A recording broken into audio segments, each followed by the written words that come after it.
คนนั้น สั่งสมไปเรื่อยๆนั่นแหละตามความจริงบนเฮาคนที่มีบารมีธรรมเรียกว่ามีสัจจะบารมีและบารมีธรรมต่างๆรวบรวมกันแล้วเรียกว่าบารมีสิบจังสิครับถ้ามันมีในตนเองแล้วนั่นนะเฮาบ่จำเป็นต้องไปขอร้องอ้อนวอนอีหยังกับไผให้สังเกตเบื้องโลดถ้าเกิดเรียกว่าเหตุการณ์ขับขันที่เป็นอันตรายคนที่มีสัจจะคนที่มีบารมีธรรมเรียกว่าบุญญาฤทธิ์ก็สิปกป้องคุ้มครองเจ้าของเองโดยบ่ต้องไปอ้อนวอนไผเด้บ่ต้องไปขอคำว่าสัจจะคือความจริงคือพวกเฮาว่าเฮาฝึกอยู่ตอนนี้ฝึกหยังฝึกทำสมาธิเพื่อให้จิตตั้งมั่นโดยการทรงฌานเจริญฌานเมื่อเฮาเฮ็ดได้มากได้น้อยเพียงใดความจริงก็ปรากฏในตัวเฮาเองและความจริงอีกอย่างหนึ่งเวลามันเกิดอุบัติเหตุถึงขั้นเสียชีวิตจังซี่เฮาก็สิปลอดภัยแต่ว่าเสียเฉพาะทรัพย์สินนี่มันสิทดกันลงมาแบบนี้มันสิทดแทนกันมาแบบนี้นั่นแหละจังว่าบ่ได้จำเป็นต้องไปมีเครื่องรางของขลังใดๆทั้งสิ้นบ่จำเป็นต้องไปอ้อนวอนเรียกร้องขอให้เทพเจ้าอินทร์พรหมทั้งใดมาซอยดอกถ้าตามความเป็นจริงที่เฮาฝึกหัดดีแล้วมรรคสิทธิฌานเพ่งอยู่ในอารมณ์ที่อันเป็นหนึ่งเกิดสมาธิจิตตั้งมั่นดีแล้วเป็นตามความเป็นจริงดีแล้วที่จริงน่ะคนที่บ่มีความจริงนั่นน่ะแม่นอุบัติเหตุเกิดอิหยังก็สร้างที่อ้างว่าเจ้าของนั่นปฏิบัติจังซั่นปฏิบัติจังซี่หรือเฮ็ดแบบใดก็สร้างเวลาเกิดอุบัติเหตุตามนั้นคือเก่าแต่คนที่บ่เว้าอิหยังก็แล้วแต่บัดถ้าเกิดอุบัติเหตุขึ้นมาจังซี่เกิดกลายเป็นฤทธิ์เป็นเดชขึ้นมาเองคุ้มครองเฮาเองเป็นบุญญาฤทธิ์ขึ้นมาเองนั่นแหละเรียกว่าเฮ็ดไปเถอะสะสมไปเถอะถ้ามันบ่ถึงความตายมันก็บ่เป็นหยังเลยจังว่าพวกเฮาฝึกบ่ต้องไปขอร้องอ้อนวอนนะแต่เฮาสิเปรียบเทียบแล้วสมัยที่พระพุทธเจ้าเฮาได้เกิดเป็นจันทกุมารนี่โดยปุโรหิตเป็นคนขี้โกงเรียกว่าเป็นทนายความที่ขี้โกงผู้ใดเอาเงินจ้างผู้ที่ตัดสินเนี่ยผู้นั้นชนะทั้งเบิดเกิดความเดือดร้อนมากคนทุกข์คนยากเลยเกิดกลายเป็นคนผิดไปเบิดหมดคนที่บ่มีเงินมีทองคนยากจนถูกใส่ร้ายถูกก้าวตูแล้วก็เป็นคดีความขึ้นมาครับบ่ชนะจักเทื่อจันทกุมารมันสงสัยมันเป็นอีหยังกันแน่สืบถามความจริงจากคนที่ถูกรังแกอีหยังคือแต่ผิดอย่างเดียวจนว่ารู้ความจริงแล้วเพิ่นลื้อฟื้นคดีขึ้นมาใหม่เห็นบ่เมื่อลื้อฟื้นคดีขึ้นมาใหม่แล้วจันทกุมารตัดสินคดีเอาเองได้บัดแต่ทุกสิ่งทุกอย่างเพิ่นคนที่มีสัจจะก็คือพวกที่ว่าได้รับความผิดไปแล้วแต่เขาสิเว้าแต่ความจริงได้บัดแต่ว่าคนถอยคนขี้โกงมันสิจำคำเว้าเจ้าของบ่ได้คำเว้าหน้าคำเว้าหลังซับปรับปอกปิ้นเปลี่ยนไปเปลี่ยนมาเพิ่นก็จับทางได้ทันทีโดนแล้วว่าพวกนี้ขี้โกงแล้วส่วนคนที่เว้าความจริงถามจังได๋ก็เว้าตามเก่านั่นแหละเพราะว่ามันบ่ต้องไปคิดคนคำเว้ามาใหม่เพื่อสิเอาชนะแต่คนที่สปรับกิ้งกรอกคนบ่มีสัจจะเว้าใหม่ไปเรื่อยเด้เว้านี่มีแต่คมตลอด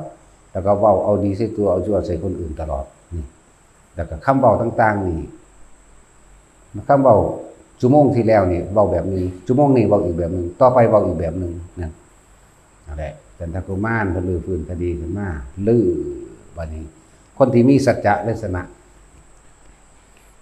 นั่นแหละจังว่าที่นี่ปุโรหิต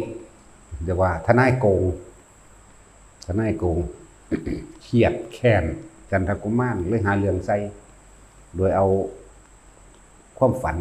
ของกษัตริย์พระราชาพอเพิ่นเองนั่นแหละเอาความฝันว่าได้ไปเที่ยวสวรรค์ได้มีเมียนางฟ้าแบบนั้นแบบนี้ได้โอกาสจังหวะของปุโรหิตที่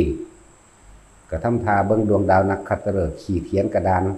ความนั้นความนี้ว่าโอ้แต่อยากไปสวรรค์ทั้งเป็นก็ไปได้เด้ไปด้วยแบบใดเนี่ย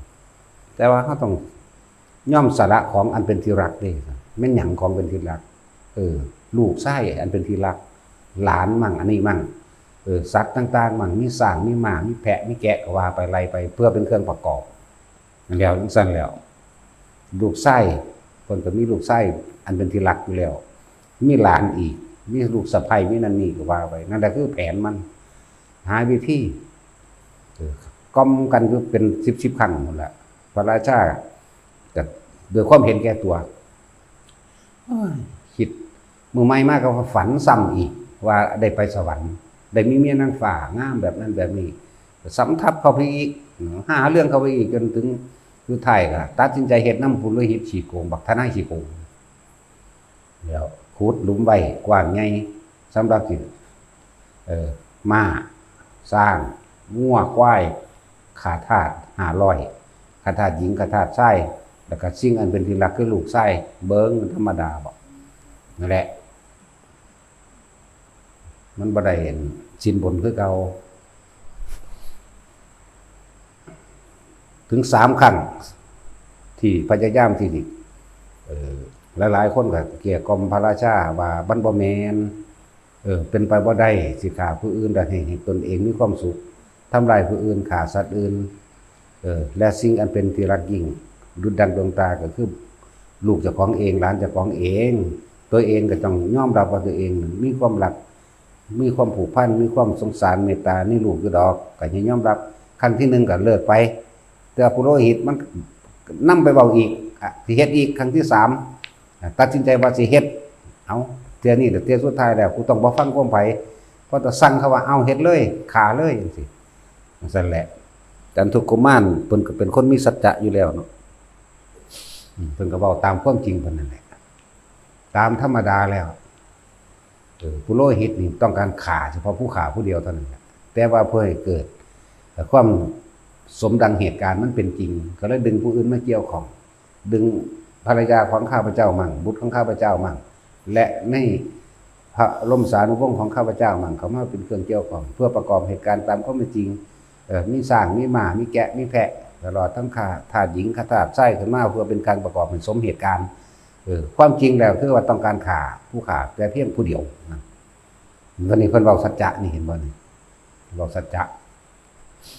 ฉะนั้นให้อภัยโทษอภัยทานให้แก่คนทั้งหลายนี้ผู้ฆ่าขอตายผู้เดียวทั้งสั้นแล้วว่าตามความจริงเลยส่วนแม่ส่วนอื่นๆลุงป่าอาอาวตาปู่ย่าตายายขอร้องอ้อนวอนเทพเจ้าทั้งหลายแหละขอตะกี้เขาบูชาพรหมเนาะขอพระพรหมทั้งสั่นพระอินทร์ทั้งสี่ศาลรักบงรักบ้านสารพัดที่เขาสิขอร้องให้สิ่งศักดิ์สิทธิ์ที่เขาเข้าใจว่าสิมาซอยนั่นน่ะขอแต่ก็บ่มาเมื่อจันทกุมารเพิ่นกล่าวสัจจะคำนี้แล้วที่กล่าวสัจจะอาสนะของพระอินทร์ห่อนเองนั่งบ่ได้แข็งกระด้างนั่งลงจังได๋เจ็บปวดเกิดเหือรักแร้เกิดเหือกระสัดออกพร้อมมันเกิดอีหยังเกิดขึ้นเนาะหรือว่าคนมีบารมีธรรมเกิดความเดือดร้อนเนาะเร่งย่านลงมาเบิ่งเร่งมาเบิ่งมาเห็นอ๋อคนมีบารมีธรรมคนที่ทำเพื่อผู้อื่นคนที่สละตัวเองเพื่อผู้อื่นแต่เป็นคนที่มีความเมตตาพอหลายอย่างในหันแหละอยู่บ่ได้ที่ลงมาด้วยตัวพระองค์เองได้พระอินทร์ลงมาลงมาฮอดยืนอยู่ระหว่างกลางอากาศแปลงร่างเป็นอย่างไงถือกระบองอันหนึ่งมีไฟใหม่ในกระบองบองบึ้มบึ้มกันกล่าวคำจริงนั่นแหละเดี๋ยว กล่าวคำจริงออกมาแล้วก็คู่ปุโรหิตสุดท้ายเราปุโรหิตนั่นกันได้รับสารภาพตามความเป็นจริงมันบอกถ้ามึงตัวเมื่อใดกูสิฟาดมึงด้วยกระบองนี่ทันทีนะเดี๋ยวฟาดอีหลีได้ยกมือขึ้นสิคือสิฟาดอีหลีนี่นะวืดลงไปทั้งนี้มันสั้นย่านความตายที่บัดนี้ เว้าผิดเว้าถูกเว้าผิดเว้าถูกเห็นบ่คนสิตัวคนบ่มีสัจจะจนว่าต้องคู่ด้วยถ้าบ่เว้าความจริงกระบองนี่สิลงโทษเองจังซี่แล้วได้เว้าความจริงแล้วก็เพิ่นก็ได้สั่งสอนพระราชาไปพร้อมว่าคนที่สิไปสวรรค์ได้ต้องมีความดีต้องสร้างแบบนั้นแบบนี้ว่าไปบ่แม่นว่าสิมาฆ่าผู้อื่นเพื่อให้เจ้าของไปสวรรค์มันมีที่ไหนมันบ่มีนะเป็นไปได้อยู่บ่แม้จิตใจของตัวเองก็เศร้าหมองเองทั้งที่บุตรเนี่ยอันเป็นสุดที่รักของตนซะด้วยซ้ำไปแต่ว่าโดยความเห็นแก่ตัวถูกเป่าหูไปเสือคนชั่วคนเลวซ้ำแบบนี้ก็ว่าไปพระราชาก็ยอมรับว่าเห็นแก่ตัวว่าอยากไปได้นางฟ้านางสวรรค์มันเป็นเมียทั้งเป็นตามความฝันและสุดท้ายแล้วล่ะปุโรหิตนั่นทนายโกงนั่นยอมรับสารภาพว่ามีความคิดแบบนี้ดังจันทกุมารเว้าจริงบัดเขาสิประหารที่แรกพระอินทร์แปลงเป็นยักษ์นั่นน่ะสิว่าสิตีด้วยกระบองไฟนี่ให้ตายเสียเดี๋ยวนี้จันทกุมารแลนขอชีวิตไว้แล้วก็ให้อภัยพระอินทร์ก็ให้พระอภัยต่อมากษัตริย์ได้สติฟื้นขึ้นมาดีแล้วก็สั่งประหารอีกก็ขออีกขออภัยประทานจะโทษบ่ให้ประหารชีวิตนะจังซั่นแล้วนั่นแหละแต่ว่าประชาชนชาวเมืองก็บ่พอใจก็ตายคือเขานั่นแหละอันปุโรหิตโกงอันนั้นคือปีนเขาประชาชนแถมซ้ำเขาสิขับไล่พระราชาหนีหรือว่าเขาสิจับพระราชามาประหารโดยประชาชนสู่คนหมู่มากบ่ได้ดอกจะสิเป็นหยังก็สร้างถ้าความสามัคคีมันเกิดขึ้นแล้วแต่ว่าเห็นด้วยว่าจันทกุมารเป็นผู้คุกเข่าขอร้องอ่อนวอน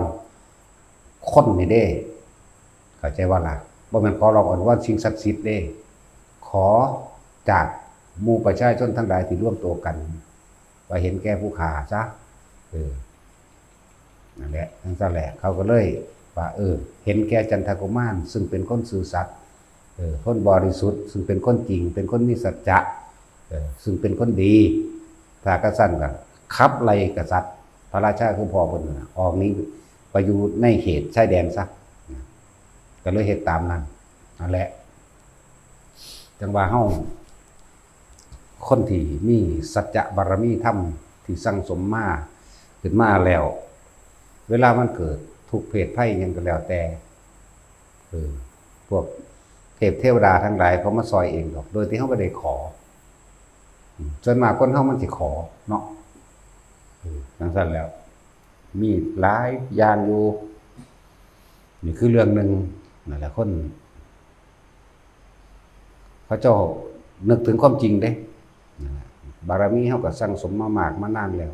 ถ้าสมควรมันสิตายโดยโทษก็มันตายโลดไปหันโดยได้บริยานจังเม็ดเด้นี่แหละอีกเรื่องหนึ่งคือบารมีธรรมที่เขาเจ้าปกป้องเขาเจ้าเองโดยบ่ได้ขอร้องกับไผเทวดาอินพรหมบ่สนใจแต่ว่าสร้างความงามความดีอย่างเดียวสร้างบารมีอย่างเดียวคือพระมหาชนกเป็นผู้ยิ่งยวดด้วยความเพียรลอยน้ำนั่นแหละตกน้ำนั่นแหละเรียกว่าพระมหาชนกตกน้ำถึงเวลาขับขันบ่ได้ไปเอิ้นบ่เดินทางธรรมดาเมืองทิมิลาเป็นเมืองพ่อเมืองแม่เพิ่นเองครับแต่ว่าพ่อเพิ่นถูกฆ่าตายครับหนีไปอยู่อีกเมืองอื่นทั้งพระนศีอายุใหญ่ขึ้นมาแล้วก็เลยขอแก้วจากแม่ที่จริงเรื่องราวมันยาวกว่านี้อยู่ดอกบ่รัดเอาว่าสิไปค้าขายที่จริงบ่ได้ว่าสิมาค้าขายดอกความในใจนั่นน่ะจะมาแก้แค้นให้พ่อเพิ่นถูกฆ่าผู้ฆ่าก็คืออาเพิ่นเองจังซั่นล่ะจะมาแก้แค้นแต่เพิ่นเอาแก้ว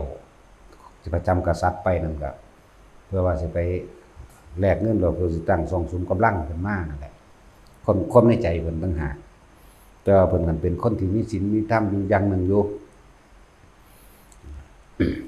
เวลาเรือมันหัวน้ำท่วมเข้ามาคนทั้งหลายภายในเรือนั่นน่ะเป็นร้อยๆนั่นแหละหลายร้อย200จังซี่ล่ะบ่แม่น500คือเขาเขียนไว้ดอกมันบ่ใหญ่ปานนั้นประมาณนั้นแหละ100กว่า200นี่แหละ คนต่างๆเวลาเรือลงประมาณแล้วต่างฝ่ายต่างเอิ่นขอร้องขอให้สิ่งศักดิ์สิทธิ์มาซอยผู้นับถือต้นไม้ต้นนั้นต้นนี้ก็ขอให้ต้นไม้เทวดาต้นไม้นั้นหรือสิ่งศักดิ์สิทธิ์ต้นไม้นั้นผู้ถือแขวเสือแขวสร้างแขวหมูตันผู้เสือนั่นซื้อนี่ก็ให้สิ่งศักดิ์สิทธิ์ได้ว่ามาแต่ว่ามหาชนกบ่เป็นจังซั่นเขากำลังโกราหลย่านตายหวาดกลัวเพิ่นกินข้าวซะก่อนกินข้าวแล้วเตรียมกินข้าวอิ่มแล้วมันสิมีผ้าห่มได้กี่มันเป็นผ้าห่มเปลือกปอดอกเอาปอทากเฮ็ดดอกหยาบๆแล้วก็มีน้ำมันกัดน้ำมันมีดอกเด้น้ำมันกัดคนสมัยนี้รู้จักบ่พูดน้ำมันกัดเนาะแต่สินรุ่นนี้รู้จักอยู่ดอกน้ำมันกัดออกฟ้าๆใสๆเนาะเขาใส่กระปิดมาขายตามมงกุฎน้ำมันกัดตะกี้จักสิตายหยังดาวตะกี้นั่นแหละเป็นถึงเป็นผู้มีปัญญาพอบารมีทำบุญสั่งสมมากินข้าวแล้วเอาน้ำมันกาดเทราดตัวเองก่อนแล้วก็เทใส่ผ้าห่มนั่นแล้วเอาผ้าห่มมาพับปาดให้มันเป็นช่องข้อเข่าเหมือนไปถุงมันสี่เหลี่ยมแบบพับเครื่องแล้วก็ปาดข้อมันลงแล้วเอาใส่ซุปใส่เจ้าของแล้วก็เอาเสือกมัดใส่แอวมัดบ่ให้ผ้ามันตุญุตะหยะจากก่อนมัดเอวเจ้าของดึงอย่างดีแล้วแล้วก็ได้กระดานอันนึงขึ้นไปเทิงกระโดงเรือสูงๆเรือคอยหล่มลงเอียงลงพอดีปลายฉลามมันมากินคนในเรือที่คนตกลงไปกินไปซับไปห้องขอสิ่งศักดิ์สิทธิ์มาซอยอยู่หันแล้วพวกของก็เลยเพิ่นบ่เป็นจังซั่นได้จังหวะแล้วกระโดดข้ามหมู่ไปเลยไกลกับแผ่นกระดานนั่นแหละกระดานก็บ่ใหญ่ปานใดหรอกพอดีเครื่องตัวคนแล้วพอได้ขี่ได้เมฆไปลอยน้ำไปเลยฮอด7 มื้อปลามันได้กินเหงื่อคนกับมันได้กินข้าวเลือดนั่นแหละปลาฉลามลุ่มกินคนได้เลือดไปแล้วส่วนตัวพระมหาชนกเองมันเหม็นน้ำมันเลยบ่ได้ไปกินมันเลยบ่ได้ไปสนใจว่าสิมากินจักว่าแน่เพิ่นคิดออกจังได๋ว่าปลาพวกนี้สิเหม็นน้ำมันนั่นแหละนั่นพอบารมีธรรมเพิ่นมีอยู่แล้วลอยไปเก็บมือฮอดมือที่เก็บเลยแล้วเบิ่งอีเกิ้งเต็มดวงพอดีมื้อนี้แสดงว่าเป็นนามีนะเป็นวันรักษาศีลอุโบสถจากบ่ล่ะก็เลยบ้วนปากด้วยน้ำเข้มนั่นล่ะก็บ่ได้กินหยังดอกในหลายมื้อมานั่นทั้งบ้วนปากก็ตั้งอธิษฐานสมาทานศีล8ด้วยตนเองแล้วบ่ได้ไปขอหยังเด้ถ้าขึ้นชื่อว่าบารทำทั้งหลายหรือบารมีของผู้ข้าที่ได้เคยสั่งสมมานานแล้วนะขอให้เป็นเกราะแก้วป้องกันในตนเองบ่ได้ขอใครได้นี่แต่นึกถึงบารมีตัวเองที่สั่งสมมาแต่ก็มีการกล่าวสัจจะได้มารดาของผู้ข้าเมื่อทราบเข้าภายหลังกระตือขาแล้วตั้งแต่ผู้ข้าอยู่ในท้องแต่ว่ามารดาเป็นคนบอกให้ฟังแบบนั้นแบบนี้นะนั่นแหละคนบอกสัจจะความได้ความจริงแล้วคือบ่ได้ปรารถนาว่าสิไปค้าขายแต่ว่าสิไปชิงกับเมืองขึ้นนั่นบอกสัจจะเองบ่นี่แหละ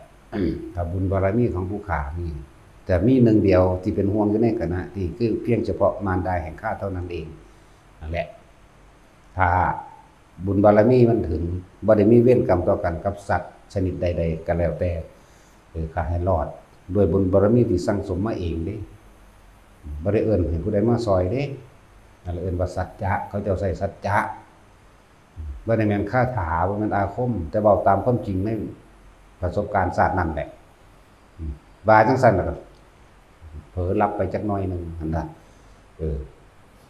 บัดนี้พระอินทร์ฮ้อนเด้ฮ้อนอาสนะแล้วโอ้คือเป็นแนวนี้เป็นอบเป็นเอาแต่กูคืออยู่ยากนั้นเป็นแนวใดเล่งทิพจักขุตาทิพเห็นโอ้คนมากมีบุญตัวนี่ตกทุกข์ได้ยากคุณสิอยู่ได้จังได๋เบิ่งว่าไผสิรับผิดชอบได้น้อยเดี๋ยวไปเห็นนางพันธุรัตน์อันนั้นแหละเทวดานางที่เสื้อสมุทรนั่นแหละลอยเด้อบอก ลงไปซอยแน่คนผู้นั้นเป็นคนที่มากด้วยบุญบารมีเด้เขากำลังตกทุกข์ได้ยากนั่งเดี๋ยวรับคำสั่งนั่งยักษ์ขมุขีนั่นแหละล่องลอยไปเห็นพอดีท่านนี่ก็หัวเมื่อขึ้นปั๊บพอดีบอกว่าบุรุษผู้โง่เขา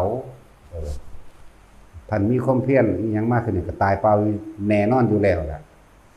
สิพยายามว่ายน้ำไปถึงฟังทั้งที่ฟังมันก็มองไปเห็นอยู่แล้วที่มีความเพียรไปหยังสิตายถิ่มเสียเปล่าๆนั่นทั้งนี้ก็เงือกขึ้นอีห้วยอีหานี่ว่าเด้คนบ่ทันตายคนมีชีวิตอยู่สิบ่มีความเพียรความพยายามบ่ขึ้นชื่อว่าเกิดมาเป็นโมฆะบุรุษเป็นคนตายเปล่าซื่อๆตัวบ่ว่าสิอยู่พื้นดินหรือบ่ว่าสิอยู่หม่องใดก็แล้วแต่ถ้าบ่มีความเพียรหรือพยายามด้วยตนเองแล้วไผสิมาซอยไผได้หนีจากหม่องนี้อีหานี่อีอ้วนอันนี้เฮาเสริมเอาเองหรอกแต่เป็นห้องก็สิวางคือแบบนี้น่ะอีอ้วนยังอีหาทืดก็สิว่าว่าซั่นแหละนั่งพิเศษสมุทรด้วยจักสั่นนี้นั่นแหละเถียงกันไปโดนเติบตัวนะครับลืมครับเถียงกันไปโดนเติบอยู่คนเฮาความเพียรพยายามอยู่ที่ใดนั่นแหละคือหนทางแห่งความสำเร็จบุคคลทั้งหลายย่อมหลุดพ้นด้วยความเพียรทั้งนั้นแหละย่อมถึงจุดหมายด้วยความเพียรทั้งนั้นแหละแต่ว่าท่านสิมาเพียรสิมาพยายามอย่างในการทะเลแบบนี้ฟังมันอยู่ทางไหนสิลอยไปทางไหนมันสิถึงเห็นบ่ล่ะคนเฮาบ่ควรท้อถอยเพราะคำของคนอื่นนั่งดันกันอยู่เด้อย่างน้อยๆที่ว่าเสียเวลาเปล่าหรือตายเปล่าอย่างน้อยข่อยก็เห็นเจ้าอีหยังขมูขี้อีหามึงสิหนีมึงก็หนีเดี๋ยวนี้เด้อน่ะไปหั่นเด้แม่นบ่สำเร็จในมื้อนี้ก็เป็นที่ต่อไปในวันพรุ่งนี้จึงจะสำเร็จด่ากันว่าสั่นตัวและนั่งที่เสือสมุทรถึงด่าเพิ่นเบิดแห้งที่เพิ่นด่าเขาเราหม่อยลงคือเก่ามันมีแห้งว่าตอนนั้นแต่ว่าบัดนี้ที่เสือสมุทรกัดอุ้มเอาคือเก่านั่นแหละอุ้มเอาแล้วก็พูนเอาไปถิ่มไปห่มบกได้พระล้านหินห่มบกจังหวัดห่มบกคนนี้นอนอยู่หั่น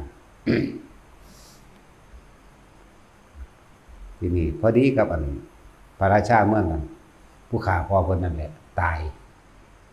ผู้ข่าพอเพิ่นตายนี่เฮาพูดถึงว่าคนเฮามาถ้ามันมีชีวิตอยู่อย่าปล่อยชีวิตขาดเขาต้องพยายามมีความเพียรในตนเองแม้นความเพียรพยายามบ่สำเร็จในศาสตร์นี้มันก็เป็นที่ไปเป็นก้าวต่อไปของศาสนาแม้นไม่สำเร็จในวันนี้ก็เป็นเหตุแห่งความจักสำเร็จในวันพรุ่งนี้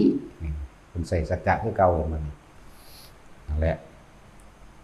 แต่คนเฮาก็บ่ควรจะอ่อนแอท้อถอยเพราะคำพูดผู้อื่นเพราะคำพูดผู้อื่นจักทำอะไรเราไม่ได้หากเราไม่นำเข้ามาคิดคำพูดสายตาคำด่าของคนผู้อื่นถ้าเราควบคุมความคิดเราได้เราจะไม่หวั่นไหวเราจะว่าล่ะควบคุมความคิดจากความเลยเด้บ่แม่นไปควบคุมความคิดการกระทำคำพูดไผเด้ทั้งนั้นแล้วเจอคนซุมื้อบ่แม่นว่าถ้าเขาเว้าหยังขึ้นหูสั้นขึ้นสิกัดเขาโลดเนาะนั่นแหละก้าวต่อไปวันเอาไปนอนไปห่มบกพอดีมันตายได้7 มื้อแล้วกษัตริย์เมืองทิมิราชตายได้7 มื้อเลยเสี่ยงราชรถม้าไล่ใส่พวกกุกกัตพันธ์หยังนั่นละเป็นเครื่องส่งของกษัตริย์นะเราใส่รถม้าไว้อย่างดีเราม้าน่ะก็แล่นอ้อมบ้านอ้อมเมืองไปเลยเพิ่งกุฏพันธ์เป็นเครื่องส่งของกษัตริย์เรียกว่าเขาเจ้าเลือกกษัตริย์เพราะเมืองนั้นมีแต่ผู้หญิงเป็นลูกสาวบ่มีผู้ชายสืบทายาทมีแต่ลูกสาวผู้เดียวก็เลยว่า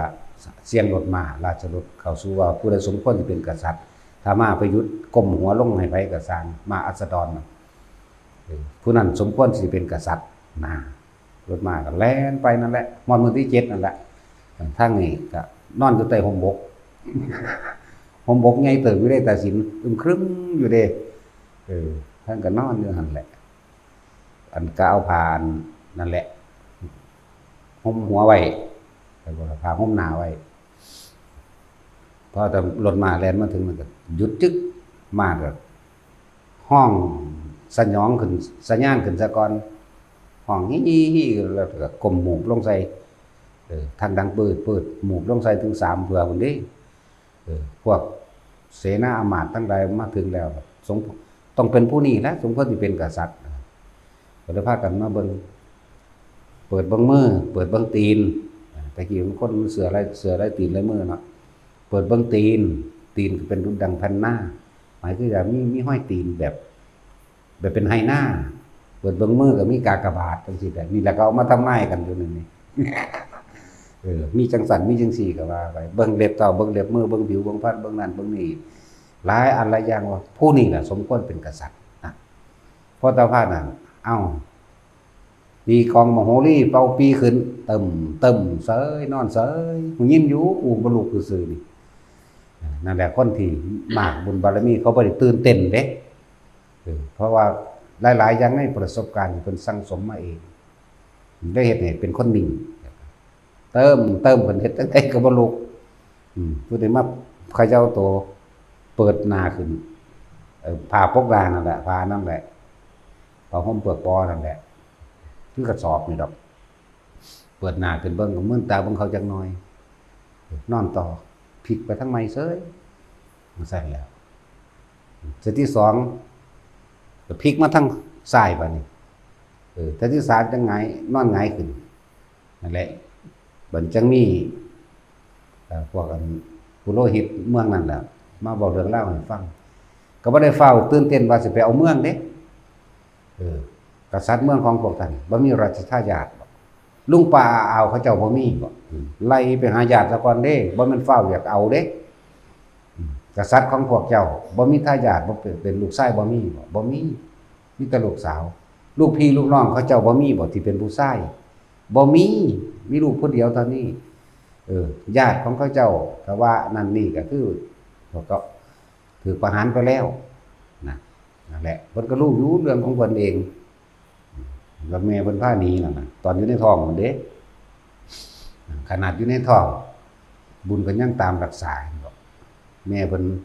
ตอนเขาเรียกว่ารัฐประหารนั่นตอนแม่เพิ่นหนีไปนั่นน่ะพระอินทร์ก็ยังฮ้อนเด้ขนาดอยู่ในท้องเด้นี่มหาชนกอยู่ในท้องเนื่องไปปลอมเป็นคนธรรมดาหนีไปพร้อมกับชาวบ้านตอนนั้นน่ะหรือเขาฆ่าพ่อเพิ่นน่ะเดินทางไปไกลเติบพระอินทร์ก็ยังแปลงเป็นคนลากง่วงนาเปลี่ยนง่วงมาตำทาว่าสิไปใส่เด้อน้องหญิงเอ้ยจังซั่นสิก็ว่าไปโอ้สิเดินทางไปพุ่นล่ะพระนศีชื่อว่าบ้านนั้นเมืองนี้ก็ว่าไปอยู่ในเมืองกัตตกัศิลาอย่างนั้นแหละก็สั่นก็เชิญน้องหญิงขึ้นมาเด้อนะครับเผลอรับไปตั้งแต่เขาเฮ็ดให้รับนั่นแหละคือข้าวเดียวท่านตัวก็ไปฮอดอันนั้นพอดีก็ไปหาผู้เป็นเจ้าสำนักอยู่นั่นถือเป็นพี่เป็นน้องกันก็มีเรื่องซอยกันหลายอย่างนั่นแหละนี่เว้าย้อนหลังแบบอันนี้เว้าย้อนหน้าบัดนี้ถามกันเบิดทุกอย่างแล้วกษัตริย์มีผู้เดียวมีลูกสาวผู้เดียวเมื่อมีลูกสาวผู้เดียวพี่น้องเขาบ่มีบ่ลุงป้าเอาบ่มีบ่ลูกหน้าบ่มีล่ะนั่นนี่พระบรมสารีวงศ์อันอื่นบ่มีบ่มีกษัตริย์สิไปเบิ่งสปันเดอร์บ่ได้เฝ้าเอาเด้เขาก็ขึ้นราชรถนั่นนี่ขึ้นไปส่วนนั้นผู้หญิงน่ะว่าลูกสาวมีผู้เดียวนั่นน่ะก็ค่อยแต่เบิ่งเด้เขาเจ้ามีการทดสอบปัญญากันนำเด้แต่ค่อยแต่เบิ่งผ้าเขามาก็เรียกว่านั่นคือลูกสาวของกษัตริย์แล้วพ่อที่เสท่านมาแต่งงานกันล่ะขึ้นเป็นกษัตริย์ครองเมืองซะเข้าไปคารวะไปบ่ได้คารวะเด้อภาษาผู้หญิงสิไปคารวะหัวหามหยังเด้ทางนั้นมันคือเยอะยิ่งแท้ผู้หญิงเขาเจ้าทดลองกันมันเขาด่ากันอีหลีเด้ ตามถ้าว่าลูกขี้คอกบ้านนอกเขาเมืองต้องมาทำความเคารพกับเฮาผู้เป็นกษัตรากับสตรีก็ว่าไปเด้ห้วยอีห่านี่ถึงตัวมันสิเก่งทำได้ภาษาผู้หญิงที่จริงเขาเจ้าผ่านนี่คนผู้นี้บ่ได้อ่อนขอให้บ่ได้เป็นคนที่ไผแผ่แก้ราคะนำว่าเรางามเด้ซั่นผู้หญิงบ่นั้นก็นั่งพิมพ์ผ่านล่ะเป็นลูกถ้าสิเว้าสรุปอดีตนี่เรียกว่าสรุปธรรมบทต่างๆก็คือนั่งพิมพ์ผ้านั่นแหละเราจะมาทดสอบทดลองกันอยู่หรอกหลายคำเบาอยู่บ่ได้เอาง่ายๆเด้ที่จริงอันไปเห็นที่แรกก็มักแล้วละมักแล้วผู้หญิงก็มักผู้ชายก็มักกันแล้วปิ้งแล้วแต่ว่าต้องมีเชิงว่าผู้ใดสิไหวพริบสติปัญญาดีกว่ากันเลยไผสิกล้ากว่ากันเลยคือนั่นเป็นเจ้าหญิงเด้อขอให้ท่านไปทำความคารวะเคารพนอบน้อมให้กับองค์หญิงว่าเด้ไม่ผู้สาวผู้หญิงเคารพหางอย่างอีห่านี่ก็ว่าเด้ทดลองกันโดนเติบอยู่ดอกเสื้อสิย่อมกันก็ดีเพิ่นก็ไปแต่งตนแต่งตัวใหม่อาบน้ำได้แต่ผู้หญิงสุดท้ายแล้วก็ต้องถือพานพุ่มดอกไม้มาค้ำคารวะผู้ชายนี่ล่ะเพิ่นจึงเดมือเอานั่นแหละสรุปผู้หญิงนั่นก็คือนางพิมพาพระมหาชนกคือพระพุทธเจ้าเฮาผู้ขาพ่อเพิ่นก็คือเทวทัตพ่อเพิ่นคือพระใหญ่สุโธธนะแม่ขึ้นก็คือแม่ใหญ่สิริมหามายานั่นแล้วสรุปอันนี้จังว่าเฮ็ดไปเถอะเวลาเกิดเหตุการณ์ขับขันหรือนี่อย่างที่เขาเจ้าบ่ได้นึกถึงสิ่งศักดิ์สิทธิ์อันอื่นดอกเขาเจ้านึกถึงสัจจะแห่งตนเองคือบุญบารมีตัวเองที่สั่งสมไว้แต่ว่านี่พวกเฮานั่นมีหยังเป็นเครื่องสั่งสมก็มีฌานนี่แหละนึกถึงลมหายใจตัวเองโลดเป็นหยังก็สร้างกลับมาลมปุ๊บทันทีโลดเด้อยิ่งกว่าอย่างอื่นยิ่งกว่าทานยิ่งกว่าทานยิ่งกว่าศีลยิ่งกว่าหลายๆอย่างนั่นแหละเฮ็ดไปเถอะที่พวกเฮาเฮ็ดเป็นอยู่นี่คำว่าสมาธิก็แปลว่าจิตตั้งมั่นเมื่อจิตคำว่าจิตตั้งมั่นมันก็ยังคุ้มเครือเฮาบ่เข้าใจเลยอยากอธิบายแต่ละคนเข้าใจว่าคำว่าจิตตั้งมั่นว่าอยู่ในฐานที่ตั้งแห่งจิตแล้วว่าทำความรู้สึกให้มันอยู่กลางหน้าผากนี่ให้มันได้นี่แหละว่าฐานที่ตั้งแห่งจิตฐานที่ตั้งแห่งความรู้สึกจิตกับผู้รู้กับจิตก็คือสิ่งเดียวกันก็เรียกว่าอย่าหนีออกจากฐานมันโดยอาศัยลมหายใจเป็นสะพานโดยอาศัยลมหายใจเป็นทางเพื่อให้เกิดจิตตั้งมั่นคำว่าสมาธินี่บ่แม่นการที่ต้องไปคุ้มเข่าให้มันเกิดความสงบบ่แม่นเข่าบ่แม่นอีหยังก็แล้วแต่เถิดให้เข้าใจว่าเวลาใดก็ตามที่เฮาบ่คิดบ่นึกถึงบุคคลสัตว์สิ่งของบ่ว่าอดีตอนาคตบ่มีแล้วก็ให้มันเกิดความรู้สึกคนที่ทำความรู้สึกอยู่กลางหน้าผากใดอันใดเอิ้นว่าทรงฌานหรือเจริญฌานเกิดความตั้งมั่นแล้วจิตตั้งมั่นแล้วเป็นเอกคตาจิตเอกคตาลมแล้วเอกะแปลว่าหนึ่งจิตหนึ่งเรียกว่าเอกคตาหนึ่งจิตหนึ่งเอกตารมณ์คืออารมณ์อันเป็นหนึ่งตั้งมั่นเพราะว่าสมาธิบ่ต้องไปเข้ามันดอกแล้วก็บ่ต้องอยากสงบมันดอกเพราะความสงบมันมีอยู่แล้วในลมหายใจกับอาการปิตินี่ปิตินี่ที่เฮาสร้างขึ้นมาเพื่อให้เกิดความมั่นใจในตนเองเพื่อบ่ให้คลาดเคลื่อนสำทับตอกย้ำว่านิ่มๆน้องๆอยู่กลางหน้าผากนี่คือเบื้องต้นเข้าใจคำว่าเบื้องต้นบ่บางคนที่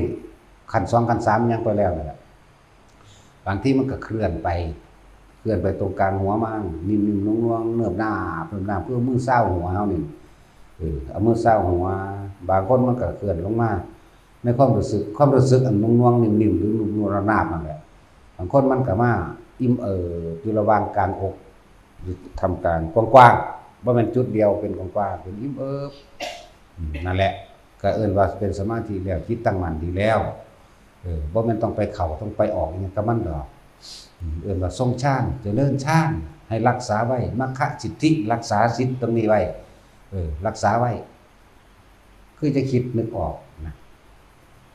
แต่ว่าอย่างว่า วันในหนังสือมันก็เพิ่นก็เขียนบอกไว้วันที่1ที่2ที่3ที่4เฮาบ่หาตั้งแต่ไปกระโดดก้าวข้ามมันว่าอยากเข้าชั้น4บ่อยากเป็นอัปเรียกว่าอัปปนาฌานจังซี่นะหรือนั่นแหละอยากเข้าให้มันสุดอยากว่างอยากเงียบหยังบ่ต้องขอให้ทุกคนให้มันพื้นฐานคล่องซะก่อนพื้นฐานคือหมายแบบใดพื้นฐานคือลมหายใจเข้าออกนี่ลมสูดเข้าไปก็ให้มันสุดแค่ปลายคิ้วเฮานี่แหละนี่ปลายคิ้วแล้วมีอาการความรู้สึกนิ่มๆนวลๆนึบๆหรือตึงๆอยู่ระหว่างกลางคิ้วกลางหน้าผากเฮาเองนี่เอิ้นว่าชั้นที่1บาลีว่าปัทมะก็คือปฐมก็1นั่นแหละวิตกวิจารปิติวิตกหมายถึงระลึกนึกถึงลมเข้าออกวิจารประคองไว้บ่ต้องไปคิดอย่างอื่นปิติเกิดที่เฮามาตั้งไว้มันเกิดเป็นจุดของเฮาเองอันนี้และเป็นปฐมฌานแล้วถ้าเฮาคล่องอยู่ในขั้นที่1ขั้นที่2ก็เป็นเองคำว่าคล่องยืนอยู่ก็เป็นนั่งอยู่ก็เป็นบ่เข้าใจอีกยืนอยู่ก็รู้ลมเข้าออกตลอดทั้งอาการปิติเกิดขึ้นหรือนิ่มนวลอยู่กลางหน้าผากได้เพราะว่าเฮาคิดถึงลมเข้าลมออกนิ่มนวลก็เกิดขึ้นตอนการหน้าผากนั่งอยู่ท่าใดก็เป็นนิ่มนวลกลางหน้าผากนอนอยู่ก็เป็นนอนท่าใดก็สร้างว่าตั้งแต่บ่ตันดังบ่เมีบเอาหูดังเมีบ ยืนเดินนั่งนอนเลยเกิดกลายเป็นความเคยชินแล้วนึกถึงลมเข้านึกถึงลมออกความรู้สึกความรู้สึกลมเข้าเย็นออกเย็นอยู่ในนั่นแหละสุดปลายคิ้วเฮานี่แหละนิ่มนวลก็นิ่มนวลยืนเดินนั่งนอนคล่องแล้วเมื่อคล่องดีแล้วชั้นที่2มันสิเป็นเองนิ่มๆนุ่งๆตึงๆขึ้นกลางหน้าผากเฮาเลยโดยบ่ได้คิดถึงลมเนี่ยย่างไปซื่อๆก็เป็นขึ้นมาเลยหรือนั่งอยู่ซื่อๆก็เป็นขึ้นมาเลยคำว่านั่งเฉยๆเนี่ยแปลว่านั่งไม่คิดเฉพาะเดินเฉยๆก็เดินไม่คิดนั่นแหละมันก็เห็นทางก็ดอกมันไปตามสัญญาเก่ามันคือเก่านั่นแหละมันก็เห็นอยู่นั่นแหละก็เลยบอกทุกคนว่าถ้ามันมีตะนิ่มนวลขึ้นมาเลยนี่เรียกว่ามันบ่มีความคิดหยังแล้วมันจึงมีความรู้สึกตัวนี้เกิดขึ้นได้เลยเอิ้นว่าฌานที่2หรือทุติยฌานปีติสุขเอกคตาภาษาที่เขาเจ้าเขียนเป็นหลักสูตรไว้มีเฉพาะปีติเกิดขึ้นต้องบ่มีความคิดเอิ้นว่าปีติสุขเอกคตานั่นแหละถ้ามันคล่องที่1แล้วที่2เป็นเองแต่ว่าทำความเข้าใจในตนเองให้คล่องให้ดีบางคนที่มาถามเอ้าบ่ได้จับลมหรือสิจับตัวใดกันแน่ที่เขาเฒ่าถามเนาะทำความรู้สึกเลยแต่มันขึ้นมาที่2อยู่ในความรู้สึกที่มันเป็นเองนั่นแหละอย่าถอยหลังมาเอาเฮาก็บ่ได้จับลมว่านั่นความคิดแทรกผ่านแล้วออกจากความตั้งมั่นแล้วออกจากสมาธิแล้วก็ว่าโดยบ่ฮู้จักเพราะว่าบ่เข้าใจคำอธิบายดีหรือบ่มีผู้อธิบายก็ว่าไปนั่นแหละอย่าถอยหลังมาเด้อแต่ว่าเฮาย่างไปธรรมดานี่ย่างไปหม่องใดก็ซักนิ่มนวลเกิดขึ้นเลยปึ๊บก็รู้ในความรู้สึกนิ่มนวลเลยรู้สึกตัวกับเป็นจิตหนึ่งเหมือนเดิมนะเอิ้นว่าสมาธิตั้งมั่นคือเก่านั่นตั้งมั่นอยู่ในขั้นที่2นะจะถอยหลังขึ้นมาคำว่าถอยหลังขึ้นมาอ้าวกูคือบ่จับลมกลับมาลมหรือบางคนว่าสิเอาจังได๋กันแน่สิเอาลมหรือสิเอาตัวนี้นะถ้ามันขึ้นมาถ้ามันขึ้นมานิ่มนวลกลางหน้าผากแล้วทำความรู้สึกอยู่แค่นิ่มนวลกลางหน้าผากเด้ออันนี้แยกย่อยออกไปอีกบัดนี้บางคนมันก็ขึ้นทั้งหัวหรือคือเอามือเศร้าเห็นไหมเศร้าตรงหัวเจ้าของเบิ่งที่เราไปก็เลยเศร้าหนุบหนาบก็อยู่ตรงหัวเลยว่าต้องคุมมันมาอย่าเอาความคิดไปแทรกไปซ่อนไปพาอย่าไปดึงอย่าไปบังคับให้รู้แต่มันขึ้นหัวกับหัวเลยแต่มันหนุบหนาบอยู่กลางอกกับกลางอกเลยมันสิเลื่อนไปมองได้ไกลจังมันให้มีความรู้สึกตัวตามที่มันเลื่อนไปนี่คือบ่ออกจากกายนี่ตรงตามสติปัฏฐาน4แล้วกายเวทนาจิตเวทนากายบ่ออกจากกายบ่ออกคือบ่คิดถึงผู้อื่นทำความเข้าใจในหลักการนี่ให้มันหลักการนี่ หรือความรู้สึกนี่หรือประสบการณ์เจ้าของเองนี่ให้มันเข้าใจมันจังบ่สงสัยแต่สงสัยคือคิดแล้วออกจากจิตตั้งมั่นแล้วออกจากคำว่าสมาธิแล้วบ่ตั้งมั่นแล้วว่ามันสงสัยก็เป็นธรรมดาอยู่แต่ว่าอย่าสงสัยโดนหลายมันเนิ่นช้าเสียเวลาเอาให้มันมั่นคงโลดมันคงในความเห็นเจ้าของนั่นแหละความรู้สึกเจ้าของเองนั่นแหละเพราะเข้าใจแล้วบัดนี้ปฐมฌานคือหยังทุติยฌานคือหยังถ้าเฮาคล่องแล้วในพื้นฐานขั้นต้นเรียกว่าปฐมฌานวิตกวิจารปิติสุขเอกตาอันที่2จะเป็นเอาเองมีเฉพาะปีติสุขเอกคตาถ้าปีติมันเกิดขึ้นแล้วมันก็เกิดความสงบก็เรียกว่าสุขเป็นอารมณ์เป็นหนึ่งทำความรู้สึกอยู่เฉพาะมันอันที่3เด้สุขเอกคตาคำว่าสุขใดจะเสมอด้วยความสงบไม่มีมันสงบเลยนะความรู้สึกทางร่างกายเฮานี่เรียกว่าสิเป็นเบาๆโล่งๆโปร่งๆสึงหลึงก็ว่าไปสิเป็นคือจังบ่มีความคิดหยังนะเรียกว่าสงบแต่ในภาคภาษาเพิ่นเขียนไว้ว่าสุขเอกคตานั่นแหละมันบ่มีหยังเปรียบแล้วเพิ่นเลยว่าสุขเอกคตาซื่อแต่ถ้ามันว่าเฮาสิพูดว่ามันสงบนี่คือบ่คิดจังสงบได้ถ้าคิดบ่สงบแม่นบ่เด้อไปก็ดีคือเฮานอนหลับบ่ฝันเนาะแต่เทียบความสุขของคนจริงๆคือนอนหลับบ่ฝันสุขคักอันนั้นเนาะพอบ่คิดมันบ่ฝันพอเปรียบเทียบเอาซื้อดอกอันนี้หานัยยะให้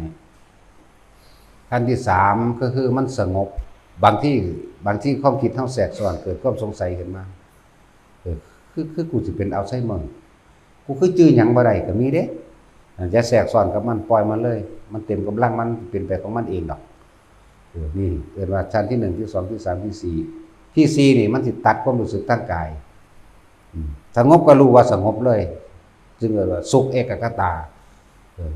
ซึ่งเพิ่นพยายามที่จะอธิบายว่าจิตเบากายเบาจังซี่นะความรู้สึกที่บ่มีความรู้สึกเฮาว่าเป็นความรู้สึกที่ไม่ใช่ความรู้สึกแต่มีความรู้สึกรู้สึกโล่งๆนะรู้สึกว่างๆมันเทียบเอาผู้ใดเป็นแล้วสิเข้าใจคำนี้ดอกปล่อยมันไปเรื่อย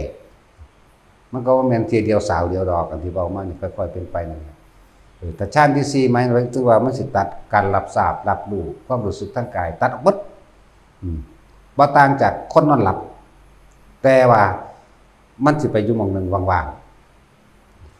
งโล่งหังรู้อยู่ว่าว่างโล่งออกมาแล้วมันจังเว้าได้ดอกว่ามันเป็นจังไดตอนนั้นสิเว้าบ่ได้ตอนนั้นสิบ่หยังล่ะนอนหลับแจ้งๆเฮ้ยสิว่าวางได้เนาะเฮาคิดออกอยู่อันตัวเฮาเป็นอยู่แล้วเนาะกูสิใส่ศัพท์ว่าจังไดเนาะกูทนจังสิเข้าใจนะแต่จังเถอะผู้ใดเป็นจังสิถึงได้จังสิเข้าใจได้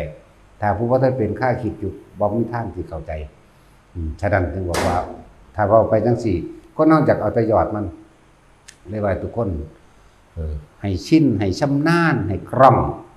ในขั้นต้นซะก่อนรู้ลมหายใจเข้าออกก็มีอาการปิติเกิดขึ้นนิ่มนวลระหว่างการคิวเฮาเองนี่คือเฮาต้องสร้างฐานที่ตั้งของมันสำคัญเด้บ่แม่นบ่ได้สำคัญมากๆถ้าจะไปเว้าหลักการกรรมฐานในสมถกรรมฐานหยังต่างๆ40อย่างบ่ได้กรรมฐานบัดนี้จักสิเอาอันใดกันแน่เดี๋ยวก็อนุสตุ10อสุภะก็10อีกกสินก็10อีกรูปฌาน4รูปฌาน4อาหารได้เป็นกุลสัญญาอีหยังอีกโอ้ไล่แล้วจังสิเป็นกรรมฐาน40ไปอีกโอ้ยธรรมดาบ่ก็เลยว่าสร้างตัวนี้โลดพลิกแพลงจากอานาปานสติแล้วมาตั้งความรู้สึกไว้เป็นฐานที่ตั้งแห่งจิตโลดนั่นแหละคนที่ทรงฌานคนที่เจริญฌานถ้าเฮาเฮ็ดได้ศีลก็อยู่ในหันเข้าใจบ่คำว่าศีลคือปกติไม่คิดทำร้ายเบียดเบียนผู้ใดผู้หนึ่งให้เสียชีวิตและทรัพย์สินทั้งคนและสัตว์ทุกอย่างเลย บ่คิดเบียดเบียนบ่คิดฆ่าบ่คิดลักบ่คิดประพฤติผิดตามอารมณ์ที่พอใจเนี่ยบ่คิดว่าสิโกหกเพิ่นผู้ใดเสียชีวิตทรัพย์สินบ่คิดว่าสิกินเหล้าเมายาสนับสนุนผู้อื่นกินและแต่ของกินบ่คิดเลยความจริงมันคือบ่คิดเลยจริงๆอยู่ในนี่เลิ่นน่ะศีลมันก็วิสุทธิขึ้นมาเองบริสุทธิ์นั่นแหละวิสุทธิก็เลยอาศัยลมหายใจกับความรู้สึกตรงหน้าผากเฮาเองเนี่ยเพียงแค่ปฐมฌานศีลก็เกิดมาเอง